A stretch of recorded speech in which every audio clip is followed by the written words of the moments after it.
Number one, I'm going to say education. Our schools are great. Now, there are those that will say the public school system needs some help, and we always need to improve. But I will tell you this, when somebody asks me that, I will take them to Scenic Heights Elementary School, where my wife is the principal, and say, spend a day with me. And usually what will happen is they will say after that, there's a lot of learning and a lot of teaching and a lot of great things going on in our public school system. First-class, world-class hospitals here in Pensacola. I think that's a big factor. You know what I love? I love the way people step up to help each other. Because jobs and the economy are the key. We do have a lot of folks living on low incomes, and we've got to raise that. And so many people are working on that. And I look at some of the volunteer groups like Impact 100, on the Community Foundation of Northwest Florida. So many nonprofits are doing everything they can to help those that need help.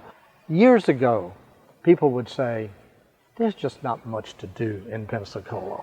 Well, let me tell you, nobody is saying that anymore. Absolutely. Because if you look at our natural resources, the beach, the bays, the creeks, the beautiful seasonal weather we have, what a great place to live.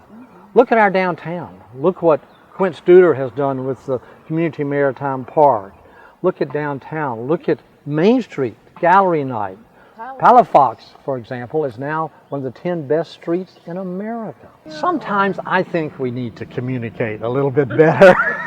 And I think that means sometimes a couple of very simple things.